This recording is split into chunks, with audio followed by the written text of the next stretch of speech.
Hello, it is Foundation Friday, May Day, May 1st, 2020. Steve Sipress here. And what a fitting holiday, for today's episode, another in our multi-part series on J. Paul Getty's fantastic book, How to Be Rich, because we happen to be up to the chapter that is titled, The Homogenized Man.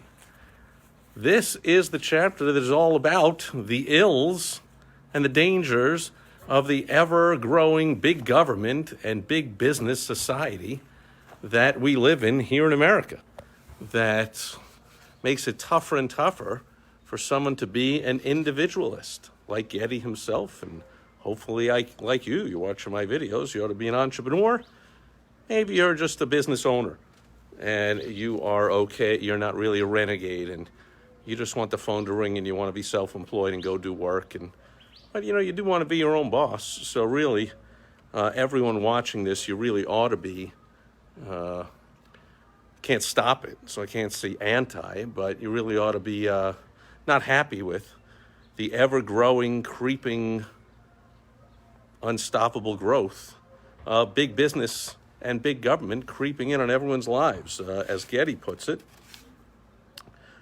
These changes have been taking place more or less gradually for a long time, meaning all the way back to ancient Greece, where the growth of the ancient Roman Empire spread throughout then the known world, and pretty much you had the same architecture and the same dress and the same art and the same currency and the same type of government and the same architect, everything pretty much, all over the known world.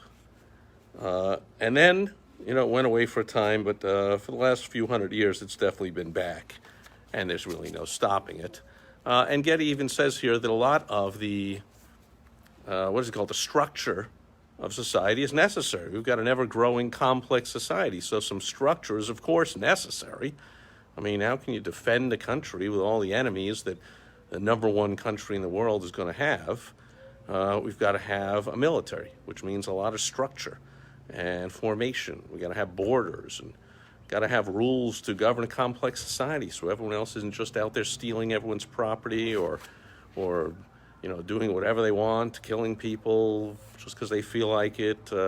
Getty even says people shouldn't be allowed to build whatever type of home they want in a nice neighborhood. We live in a fancy community here, and of course there's all kinds of rules about the architecture, so it doesn't ruin the home values for everybody else. Somebody can't just put up a tin shack on a piece of land here near me, but the over-regulation talks about you can't even put up different types of flowers. I see we have an online forum for our community, and somebody was new and asked recently, hey, I'm new to the community, can I plant a whatever?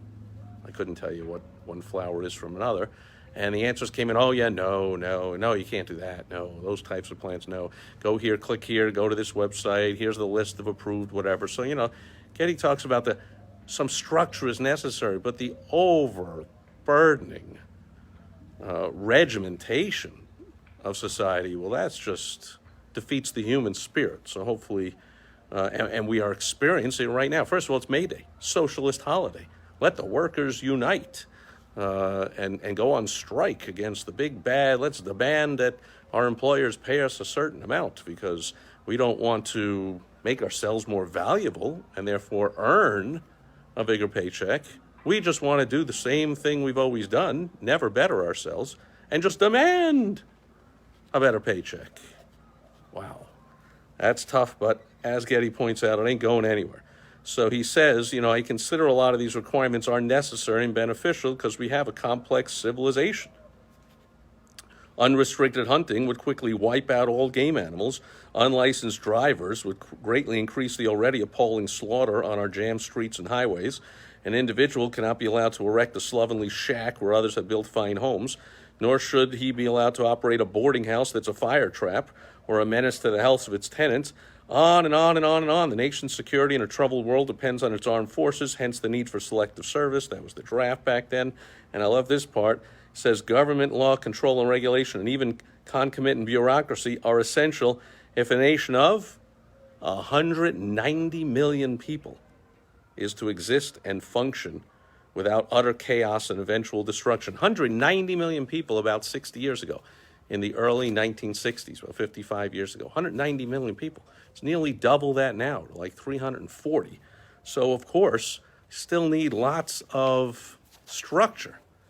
However, that's where Getty draws the line.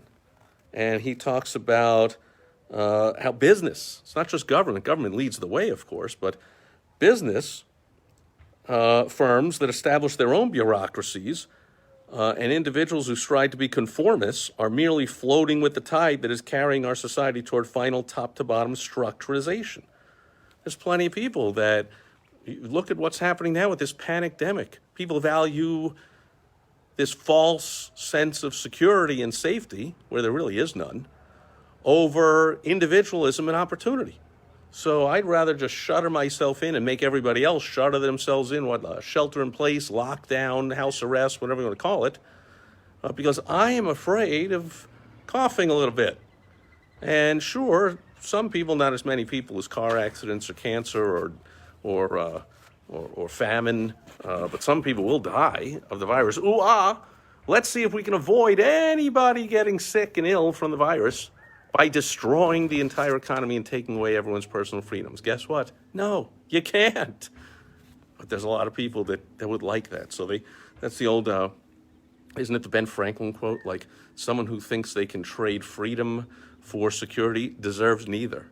And they're going to have neither also. And that's what Getty talks about here in this chapter. So he says the trend is alarming because it doesn't take much to visualize a day when the government will no longer impel, but will compel individuals to enter certain professions or career fields. He talks about when there's a shortage of a certain type of worker, well, the government puts forth programs and puts out PR campaigns and encourages and gives grants and extra loans to people to go into those fields.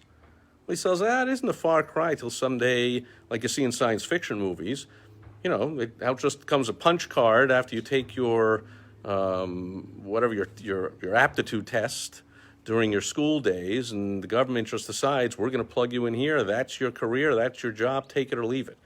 Now, here's the things. I know a lot of people like this, and Getty doesn't talk about it, but I think a lot of it is jealousy, that the people that just they love big government, they love progressive, big government, AOC, Bernie Sanders, Hillary Clinton, Joe Biden type of crap where, hey, there should be a regulation and a rule, and the government should, be shut down now for a few months. How dare you They say nonsense like this on social media. I see it, some of my friends like, this society values economics more than lives. Get a clue. You see how much domestic abuse and suicides are way up because of your authoritarian lockdown. But, you can't reason with these people. And I think because it's completely foreign to me, but I've employed a whole lot of people, and I have a whole lot of friends and family and neighbors that love the idea of, I go to work, I do the same thing every day, I have a, quote, secure job, and I get a 2% raise every year. That's okay. I just do my thing. I don't ruffle any feathers. They don't have the unbridled, pretty much limitless opportunity that freedom gives, but they also don't have the downside, right? We talk a lot about the roller coaster of an entrepreneur. Right now, a lot of business owners, in fact, because of the big government control over everything, they've just put businesses out of business. Now they're telling, like, restaurants, hey, why don't you just come back? You can come back with quarter of the capacity you had before. Excuse me? So a restaurant that, nice, mid-sized little restaurant there that seats, say, 60 people, now has to buy seating 15. Not only is it doesn't make any sense, it's not feasible to open. You lose money opening. You're better off not opening.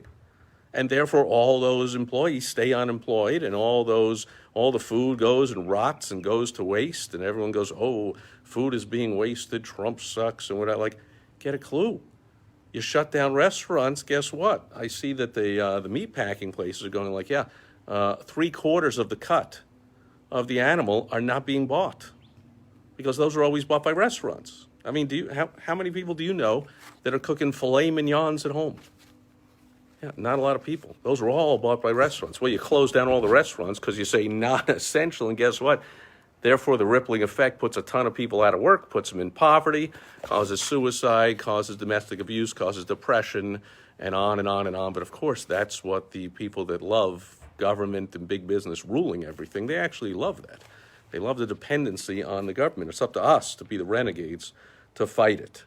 And so Getty writes, business hastens the coming of the structured society, and as a conceivable consequence, its own doom, by its ever-increasing tendency to over-organize, to place more emphasis on procedural rules than on production, and to show more concern over committee meetings than customers, and more importance in the paperwork than in producing things and serving customers well. And that's big business. I worked in one big corporation in my life, and it's pretty much what it was like. They did all kinds of stupid things that hurt sales and hurt their customers, but it was all about, we got to have this meeting, and you got to fill out this paperwork, and got to have these forms, and these are the rules. And I'm like, yeah, but that's not what's best for our clients, for our customers. Yeah, but those are the rules of the company. And so if you want to stay employed,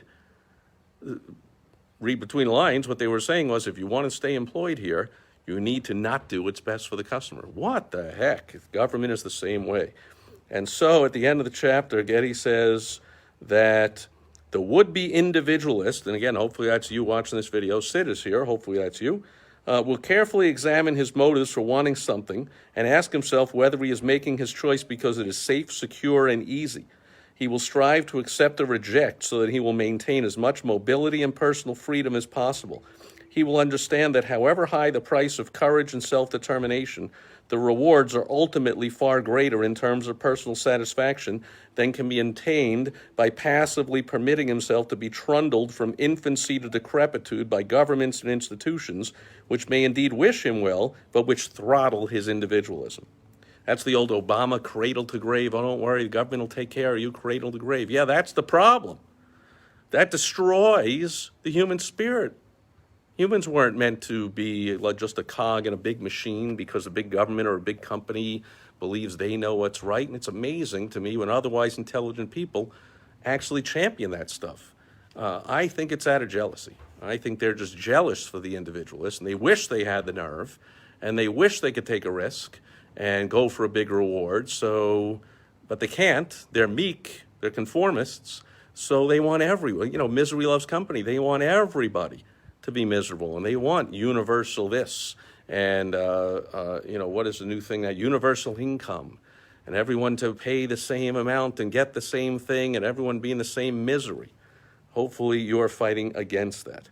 And so at the end of the chapter, Getty concludes by saying, I'm convinced there will always be those who reject any system that considers them as numbers, as code holes in a punch card. Admittedly, the completely structured society will be heaven on earth for the meek conformists and for those who lack imagination, initiative, self-confidence, and self-respect. About 90% of the people, by the way. But there will always be individualists, and they will always make their presence known as they assert their individuality. Such persons have always existed and will always exist, never content to have their lives systematized. Whatever the forces against them, they live their own lives and achieve their aims on their own. There is hope for any person who wants to remain an individual. He can assert himself and refuse to conform. He'll be on his own, that's true, but while he will not have the security enjoyed by those who do conform, there will be no limits to what he may achieve. So that's the roller coaster. We don't have the basically false sense of security, as people are seeing now during the lockdown. How many secure jobs are instantly, poof, gone out of nowhere? But the entrepreneur has the roller coaster life. We have serial bankruptcies, and we have the ups and we have the downs, as opposed to the worker who just has a nice, flat, boring life the whole time. It is easy for anyone to resist the temptation to force himself into the pattern of the structured man. Here's all you have to do. Getty closes with this. One needs only to remember that a groove may be safe. Maybe you've heard this saying. A groove may be safe, but that as one wears away at it, the groove becomes first a rut and finally a grave. So congratulations to the entrepreneur, and pretty much just to the business owner also, to the nonconformist, to someone who says, I'm an individualist, I'm going to make my own way. I'll take care of myself, thank you very much.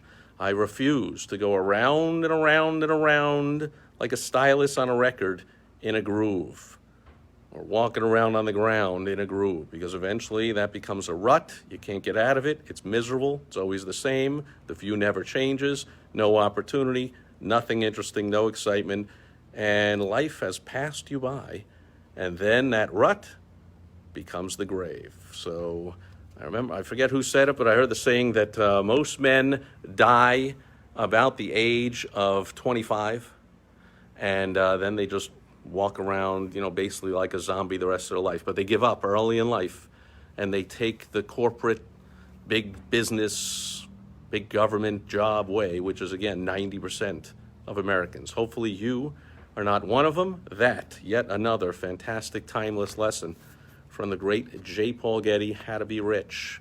And remember, that was 55 or 60 years ago he wrote this. He wrote it a series of articles over 5 years.